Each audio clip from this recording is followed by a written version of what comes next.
자, 정호영 안보실장과 서훈 국정원장 등 이 대북 특별사절단 내일 오후에 방북을 합니다. 남북 정상회담은 물론 미북 대화에 물꼬를 틀 수 있을지 이 고용한 북한 전 외교관 모시고 자세히 좀 분석을 해보도록 하겠습니다. 안녕하십니까?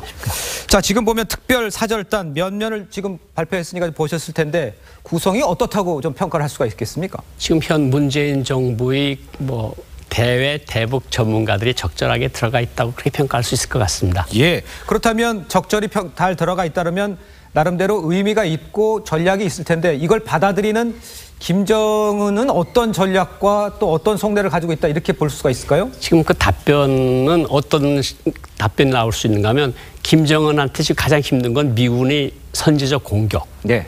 제재 문제. 이게 지금 북한 정권이 취한 가장 지금 절박한 문제들이거든요. 예. 이 문제를 해결하기 위해서 특사단을 이용하려고 이제 받아들인 것으로 그렇게 평가가 가능합니다. 예, 그렇군요. 방금 전에 리포트에서도 좀 언급을 했습니다만 트럼프 대통령이 직접 대화, 물론 농담일 수도 있겠습니다만 대화 가능성을 좀 이렇게 얘기를 했어요. 이건 어떻다고 보십니까?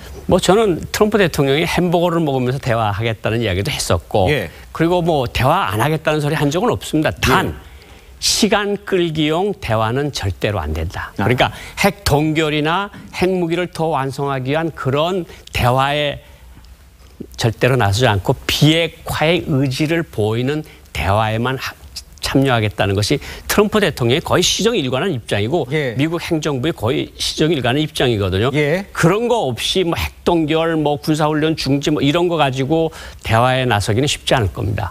그러니까 방금 시종일관 얘기해 주셨는데 김정은의 입장도 좀 시종일관 비핵화를 전제로 한 건 안 한다 이렇게 되지 않습니까? 네. 그렇다면 어떻게 되는 상황입니까? 이 상황을. 북한 노동신문이 태평양 물이 마르기를 기다려라. 우리가 비핵화를 하는 걸 기다리려면 이런 소리까지 했는데 예. 결국은 김정은으로서는 이번에 특사단을 받아들여서 예. 솔직히 김여정을 통해서도 들었지 않겠습니까? 미국과 한국의 현재의 대북 정책이 뭐냐.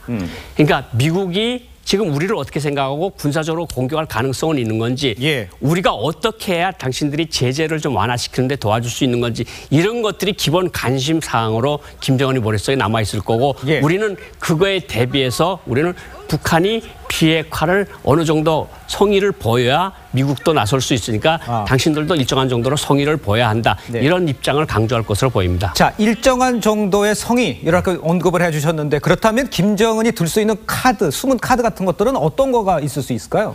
김정은이 줄 수 있는 카드는 그렇죠. 지금 정상회담, 지금 6.15 비행기 이름 타고 온 비행기 이름이 PRK 6.15라는 거 봐서는 예. 6.15에 맞춰서 정상회담을 하고 싶은 김정은의 속내라고 보는데 예. 정상회담을 하려고 하는데 남조선에서 화약 냄새가 풍긴다. 이게 가능한 소리냐. 그러니까 정상회담을 하고 남북관계 전반을 발전시키려고 한다면 예. 지금의 군사훈련, 예견되어 있는 군사훈련을 하지 말든가 예. 아예 규모를 아주 축소시켜서 그냥 형식적으로 하든가 그건 당신들한테 달려있다고 공을 트럼프 대통령에게 넘길 가능성도 있다는 거죠.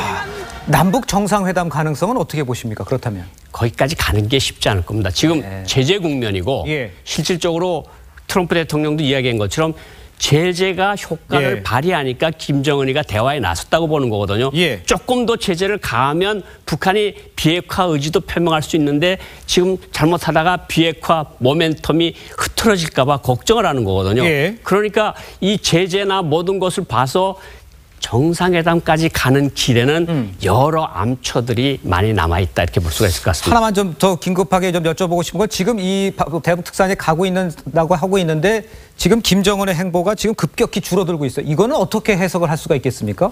김정은이가 아까도 말씀드렸지만 지금 북한이 가장 취한 그 환경이 녹록치 않습니다. 예. 심지어 외화가 돌질 않아서 지금 미사일 개발에도 지장을 받는다는 그런 이야기가 들려오고 있거든요. 예. 그러니까 군사적 공격을 피하고 제재를 피하는 데서 정말 이 남북 관계를 활용을 잘해서 사절단을 활용을 잘해서 정상회담 활용을 잘해서 예. 자기네가 처해 있는 난관을 돌파하고 싶은 거거든요. 내가 한마디 더 첨부를 해서 말씀드리고 싶은 거는 예.